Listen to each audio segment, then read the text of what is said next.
Hello everyone and welcome back to our channel Biology Impulse. Today in this session we are going to discuss about chapter 19 of class 11th, that is excretory product and their elimination. In the previous video of this chapter we have already discussed till the function of tubules. Now in this session we are going to discuss about the remaining half portion of this chapter, and we will start with the first topic, that is mechanism of concentration of urine. The Henel's loop and the vasa recta help to produce the concentrated urine. यानी कि जो हेनल्स loop है वो plus जो वासा रेक्टा है ये दोनों मिलके जो कॉन्सेंट्रेटेड यूरिन है उसको प्रोड्यूस करवाने में हेल्प करवाती हैं. The flow of the filtrate in the two limbs of the Henel's loop is in opposite direction and thus form the counter current. यानी कि जो फिल्ट्रेट का फ्लो है हेनल्स लूप की दोनों लिम्स के अंदर वो हमेशा ऑपोजिट डायरेक्शन के अंदर होता है, जिसकी वजह से काउंटर करंट की फॉर्मेशन होती है. जो दोनों लिम्स हैं हेनल्स लूप की, यानी कि जो असेंडिंग लिम्ब है और जो डिसेंडिंग लिम्ब है, उसके अंदर ये जो फिल्ट्रेट जब फ्लो करेगा तो वो हमेशा ऑपोजिट डायरेक्शन के अंदर फ्लो करता है, जिसकी वजह से काउंटर करंट बनता है. The flow of the blood in the two limbs of the vasa recta increase their osmolarity towards the inner medullary interstitium in the inner medulla. इसके अलावा जो ब्लड का फ्लो है दोनों लिम्स में, वासा रेक्टा की दोनों लिम्स के अंदर, वो ऑस्मोलैरिटी को इंक्रीज़ करवा देता है इनर मेड्यूलरी इंटरस्टिशियम की तरफ.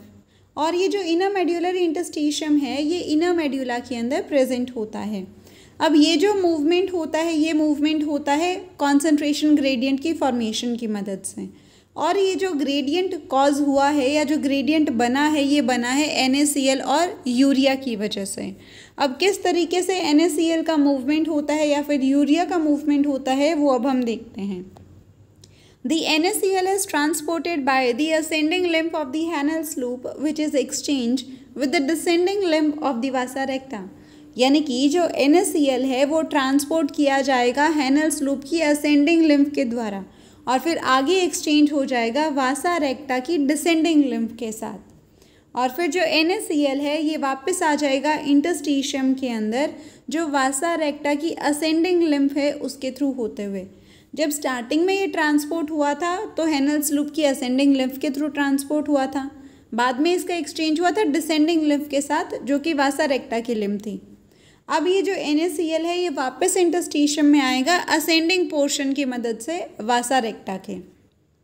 इसके अलावा जो कुछ अमाउंट का यूरिया है वो भी असेंडिंग लिम्फ के अंदर एंटर कर जाता है हेनल्स लूप के और फिर वापस ट्रांसपोर्ट किया जाता है कलेक्टिंग ट्यूब्यूल्स की मदद से इंटरस्टिशियम के अंदर. यानी कुछ अमाउंट का यूरिया असेंडिंग लिम्फ के अंदर चला गया हेनल्स लूप की और फिर वहाँ से जो कलेक्टिंग ट्यूब्यूल्स हैं ये इसको वापस इंटरस्टिशियम के अंदर छोड़ देती हैं. The transport of the substances facilitated by the special arrangement of the Henle's loop and the vasa recta is called as the counter current mechanism. और ये जो वासा रेक्टा है और जो हेनल्स लूप है इनका ये जो स्पेशल अरेंजमेंट है जहाँ पे फैसिलिटेशन ट्रांसपोर्ट होता है अलग अलग सब्सटेंसेस का, ये दोनों मिलके काउंटर करंट मैकेनिज्म की फॉर्मेशन करती हैं. अब ये जो काउंटर करंट मैकेनिज्म बना है इसकी सिग्निफिकेंस क्या है, इम्पॉर्टेंस क्या है, उसके बारे में हम बात करते हैं. सबसे पहले इम्पॉर्टेंस है that it help to maintain a concentration gradient in the medullary interstitium. यानी कि ये कॉन्सेंट्रेशन ग्रेडियंट की फॉर्मेशन में मेंटेनेंस में मदद करवाता है मेड्यूलरी इंटरस्टिशियम में. इसके अलावा the presence of such interstitial gradient help in the easy passage of the water from collecting tubules and thereby concentrating the filtrate. और अगर ऐसा इंटरस्टिशियल ग्रेडियंट अगर प्रेजेंट रहेगा तो यहाँ पे मदद मिलेगी वाटर के इजी पैसेज के लिए कलेक्टिंग ट्यूब्यूल्स के थ्रू होते हुए, जिसकी वजह से जो फिल्ट्रेट है वो आगे कॉन्सेंट्रेटेड हो जाएगा, जिसकी वजह से जो यूरिन है वो भी कॉन्सेंट्रेटेड ही बनेगा. आगे हम बात करते हैं अगले टॉपिक के बारे में, that is regulation of kidney functions. यानी कि जो किडनी के अलग अलग फंक्शंस हो रहे हैं उनको रेगुलेट कौन करवाता है, उसको मॉनिटर कौन करता है. तो अगर किडनी के फंक्शंस की मॉनिटरिंग की बात करी जाए तो यहाँ पे ये जो मॉनिटरिंग होती है ये हार्मोनल फीडबैक की मदद से होती है. और जो हार्मोनल फीडबैक है इसके अंदर तीन मेन इंपॉर्टेंट चीज़ें आती हैं. सबसे पहला है हाइपोथैलेमस, दूसरा है JGA और जो तीसरा है हर्ट. ये तीनों चीज़ें मिलके जो किडनी का फंक्शनिंग है उसको मॉनिटर करती हैं, उसको रेगुलेट करवाती हैं. अब हम इन्हीं तीनों के बारे में डिटेल में बात करेंगे. सबसे पहले बात करते हैं हाइपोथैलेमस के साथ.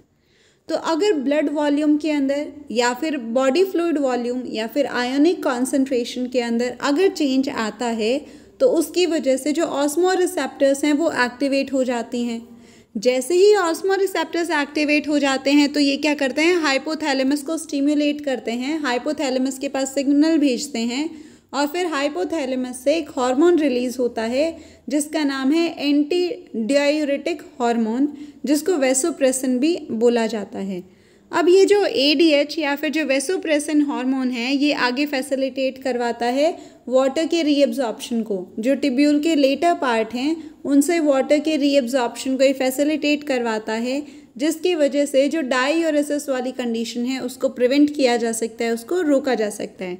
सिंपली यहाँ पे क्या हुआ कि अगर जैसे ही ब्लड वॉल्यूम के अंदर या फिर आयनिक कॉन्सेंट्रेशन के अंदर चेंज हुआ, ऑस्मोरिसेप्टर्स एक्टिवेट हुए, उन्होंने सिग्नल भेजा हाइपोथैलेमस के पास, हाइपोथैलेमस से फिर ADH हार्मोन रिलीज़ हुआ, ADH हार्मोन ने वाटर का रीअब्जॉर्प्शन करवा दिया, जिसकी वजह से डाययूरेसिस की जो कंडीशन थी वो प्रिवेंट हो गई। इसके अलावा if there is an increase in the body fluid volume then it can switch off the osmoreceptors and thus suppress the ADH release। तो अभी तक तो हमने देखा कि ADH रिलीज़ हो रहा था जिसकी वजह से वाटर रीअब्जॉर्प्शन हो रहा था। अब आगे ये जो सिग्नल्स भेजे गए हैं इनको रोका कैसे जा सकता है, इन ऑस्मोरिसेप्टर्स को स्विच ऑफ कैसे किया जाएगा, उसके बारे में देखते हैं कि जैसे ही बॉडी फ्लूइड वॉल्यूम इंक्रीज़ हो जाती है तो उस बॉडी फ्लूइड वॉल्यूम के इंक्रीज़ होते ही जो ऑस्मोरिसेप्टर्स हैं वो स्विच ऑफ हो जाते हैं। जैसे ही ऑस्मोरिसेप्टर स्विच ऑफ हो जाते हैं तो हाइपोथैलेमस से ये जो ADH रिलीज़ हो रहा था ये भी रुक जाता है। और इसके अलावा जो ADH हार्मोन है वो किडनी के फंक्शंस को भी अफेक्ट करता है by constrictory effect on the blood vessels, यानी कि ये ब्लड वेसल्स को कॉन्ट्रैक्ट करवाने में मदद करवाता है, जिसकी वजह से जो ब्लड प्रेशर है यानी जो BP है वो इंक्रीज़ हो जाता है।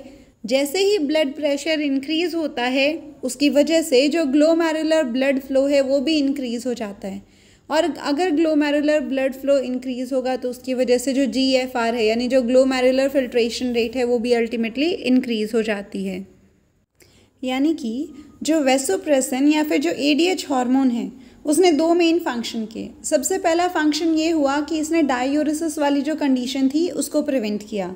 दूसरा फंक्शन इसने क्या किया कि इसने ब्लड वेसल्स को कंस्ट्रिक्ट कर दिया, जिसकी वजह से ब्लड प्रेशर इंक्रीज़ हुआ और अल्टीमेटली जो GFR रेट थी यानी जो ग्लोमेरुलर फिल्ट्रेशन रेट थी वो भी इंक्रीज़ हो गई due to the presence of ADH hormone. अब हम बात करते हैं JGA के बारे में। JGA stands for juxtaglomerular apparatus. It is the fall in the glomerular blood flow. तो अगर बाय चांस अगर GFR कम हो जाता है तो ऐसी कंडीशन के अंदर जो JG सेल्स होती हैं वो एक्टिवेट हो जाती हैं। जैसे ही JG सेल्स एक्टिवेट होती हैं तो ये रेनिन को रिलीज़ करवा देती हैं, और जैसे ही रेनिन रिलीज़ होता है तो ये आगे जो एंजियोटेंसिनोजन है उसको कन्वर्ट करवा देता है एंजियोटेंसिन 1 के अंदर। यानी सिंपली क्या हुआ, GFR रेट कम हुई जिसकी वजह से JG सेल्स एक्टिवेट हुई। इनके एक्टिवेट होते ही रेनिन रिलीज़ हुआ। रेनिन ने आगे क्या किया, एंजियोटेंसिनोजन को एंजियोटेंसिन 1 के अंदर कन्वर्ट करवा दिया। अब आगे ये जो एंजियोटेंसिन 1 है ये आगे जाके कन्वर्ट हो जाता है एंजियोटेंसिन 2 के अंदर, और आगे के जो फंक्शन है वही ये एंजियोटेंसिन 2 ही करता है। ये जो एंजियोटेंसिन है ये एक बहुत ही ज़्यादा पावरफुल वेसो कंट्रैक्टर होता है, और ये जो ग्लोमेरुलर ब्लड फ्लो है उसको इंक्रीज़ करवा देता है, क्योंकि जब ग्लोमेरुलर ब्लड फ्लो डिक्रीज़ हुआ था तभी जाके JGA सेल्स एक्टिवेट हुई थी और इन्होंने रेनिन रिलीज़ करवाई थी, जिसकी मदद से एंजियोटेंसिन 2 बना था। और ये आगे क्या करेगा, ब्लड फ्लो को इंक्रीज़ करवा देगा, जिसकी वजह से जो GFR था वो वापस से इंक्रीज़ हो जाएगा। इसके अलावा ये जो एंजियोटेंसिन 2 है ये एड्रीनल कॉर्टेक्स को भी एक्टिवेट करवा देता है, और जैसे ही एड्रीनल कॉर्टेक्स रिलीज़ होता कॉर्टेक्स एक्टिवेट होता है तो उसकी वजह से जो एल्डोस्टेरॉन है वो रिलीज़ होते हैं, और ये जो एल्डोस्टेरॉन है ये सोडियम और जो H2O है जो टिब्यूल है उसके डिस्टल पार्ट से उनका रीअब्जॉर्प्शन करवा देता है। जैसे ही सोडियम और वाटर वगैरह का रीअब्जॉर्प्शन होगा तो उसकी वजह से जो ग्लोमेरुलर फिल्ट्रेशन रेट थी वो भी इंक्रीज़ हो जाएगी। और ये जो इस टाइप का मैकेनिज्म है इसको बोला जाता है रेनिन एंजियोटेंसिन मैकेनिज्म, यानी कि जो रेनिन एंजाइम है वही एंजियोटेंसिन का एक्टिवेट करवा रहा है जो कि अल्टीमेटली जीएफआर को इंक्रीज करवा रहा है। तो इस मैकेनिज्म को रेनिन एंजियोटेंसिन मैकेनिज्म भी बोला जाता है। अब हम बात करते हैं हार्ट के बारे में। तो कुछ एक्सटेंट तक जो हार्ट है वो भी किडनी के जो फंक्शंस है उसको रेगुलेट करने में मदद करवाता है। अगर by chance blood flow atria के अंदर इंक्रीज हो जाता है तो ऐसी कंडीशन के अंदर एक हार्मोन रिलीज होता है हार्ट से जिसको ANF बोला जाता है। ANF stands for atrial नाइट्रोयूरेटिक factor. जैसे ही ये एट्रियल नाइट्रोयूरेटिक फैक्टर रिलीज होता है तो ये क्या करता है, वैसो डायलेशन करवा देता है, यानी कि जो ब्लड वेसल्स हैं उनका डायलेशन हो जाएगा। जैसे ही ब्लड वेसल्स डायलेट होंगी तो उसकी वजह से जो ब्लड प्रेशर है वो वापस से क्या हो जाएगा, डिक्रीज़ हो जाएगा। जैसे ही ब्लड प्रेशर इंक्रीज़ हुआ ANF हार्मोन रिलीज़ होगा। ANF वैसो डायलेशन करवा देगा, यानी ब्लड वेसल्स का डायलेशन करवा देगा, जिसकी वजह से जो ब्लड प्रेशर है वो वापस से डिक्रीज़ हो जाएगा। It also act as a check on the renin angiotensin mechanism. और इसके अलावा ये जो ANF हार्मोन है ये एज अ चेक पॉइंट भी फंक्शन करता है रेनिन एंजियोटेंसिन मैकेनिज्म के लिए। आगे हम एक और टॉपिक के बारे में बात करते हैं, that is micturition. It is basically the process of urine formation.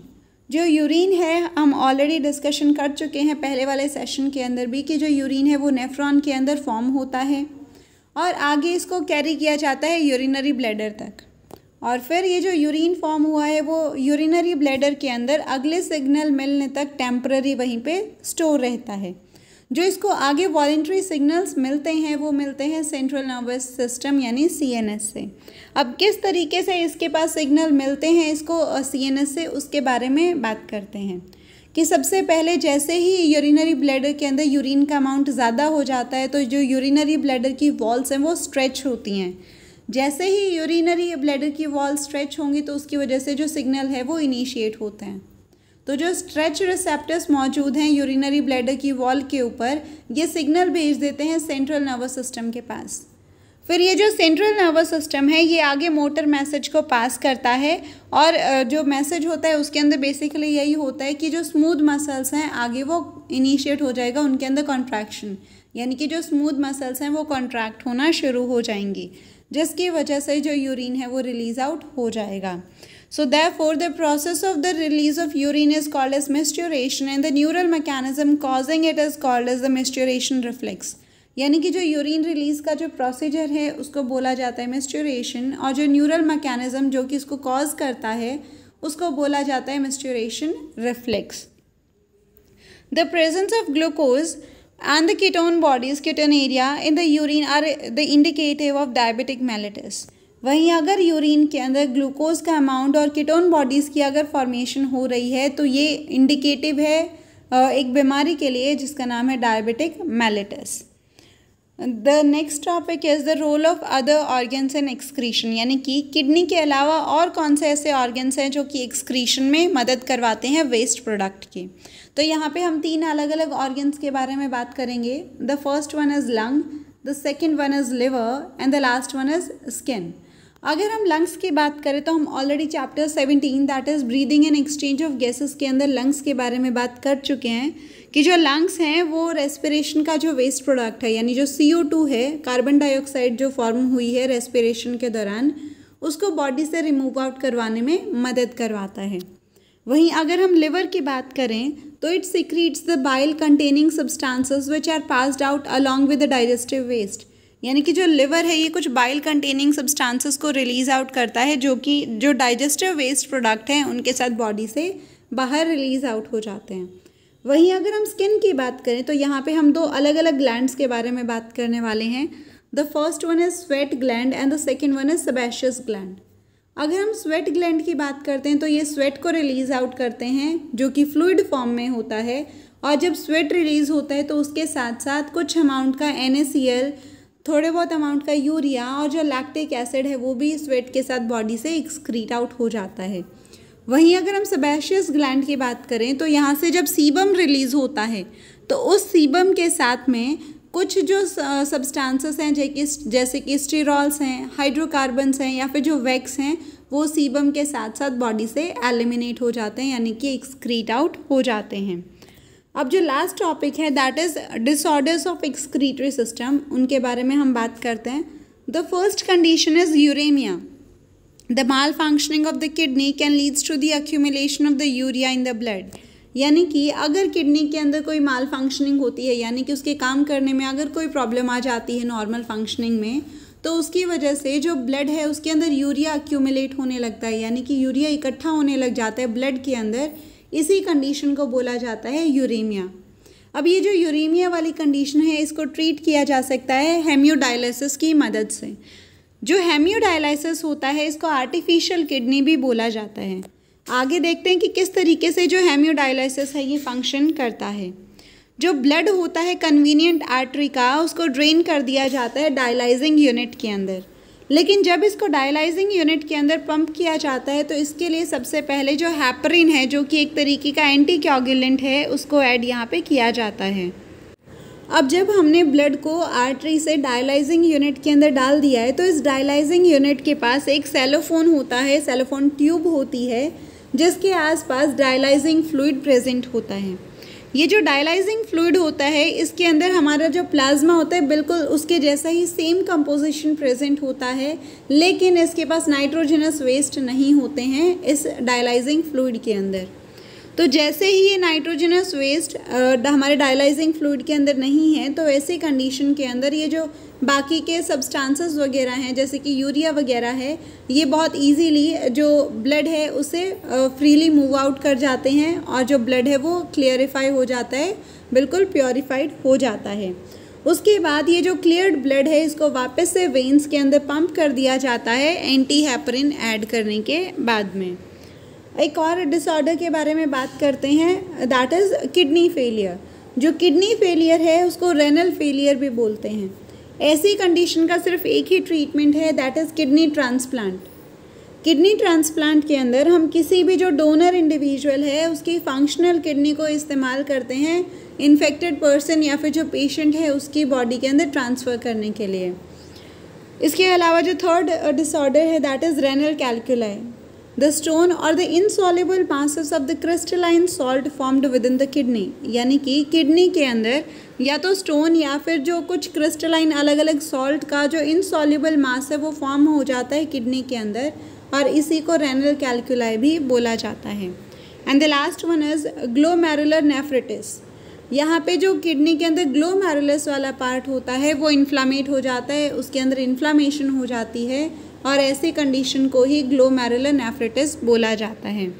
So that's all for today. If you have liked our video, then please do not forget to like, share and subscribe our channel. Also, you can tell us your views in our comment section as well. Thank you so much.